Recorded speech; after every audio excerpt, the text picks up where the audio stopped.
തുടങ്ങിയ കാലത്ത് നമ്മൾ ഏതെങ്കിലും ഒരു മൂലക്ക് എന്ന് ഒരു കമ്പി അടിച്ച് ഒരു മടൽ വെച്ച് അടിച്ചു കഴിഞ്ഞാൽ ഏതാണ്ട് ഒരു വളക്കട്ട മീനൊക്കെ ഒരു വീശിന് കിട്ടും. അന്ന് 10-20 രൂപ കിട്ടുമ്പോൾ അത് മതി. ഇന്ന് വയ്യോളം നടന്നാൽ 200-300 രൂപ കിട്ടിയാൽ അത് നിരമ്പത്തില്ല. ഏതാണ്ട് ഒരു ഇന്നത്തെ വില അനുസരിച്ച് ഒരു 1500 രൂപയുടെ മീൻ കൊടുത്താൽ അന്നൊരു 60 രൂപ 65 രൂപ കിട്ടും. അന്ന് അതുപോലെ മീനുണ്ട്, നമുക്ക് കൊടുക്കാം. നമ്മൾ ആരെങ്കിലും ഒന്ന് മേടിച്ച് കിട്ടിയാൽ മതി.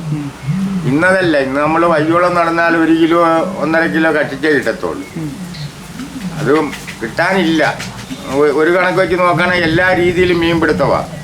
രാത്രി ലൈറ്റ് അടിക്കുന്നു, പിന്നെ നഞ്ചടിച്ച് പിടിക്കുന്നു, പിന്നെ വല വെച്ച് പിടിക്കുന്നു. അങ്ങനെ എല്ലാ ഉൽപ്പാദനം നശിച്ചുകൊണ്ടിരിക്കുക.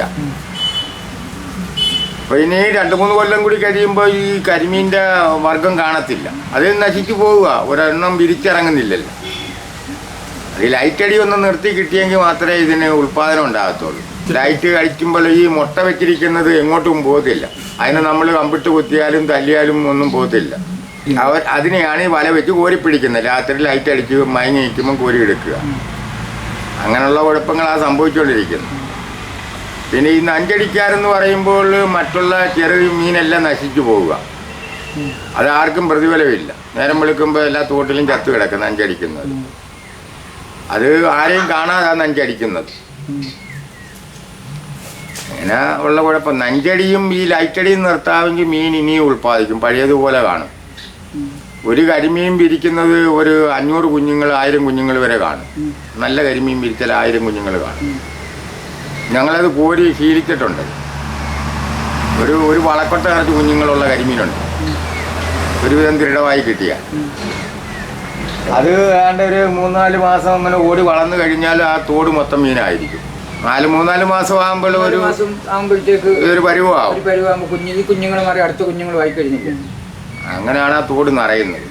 അതിൻ്റെ ആഹാരം കൊടുക്കുന്ന ദൈവം തമ്പുരാന്. അത് വെള്ളത്തിൽ തന്നെ നിർമ്മിക്കുന്ന ആഹാരമുണ്ട്. ഈ കായലിലാകുമ്പോൾ അതിന് പ്രത്യേകം തന്നെ ഈ ചെല്ലയിൽ നിന്നും ഉണ്ടാകുന്ന കിളിച്ചു വരുന്ന സാധനങ്ങളുണ്ട്. നല്ല ഭക്ഷണമാണ് അതൊക്കെ കഴിക്കുന്നത്.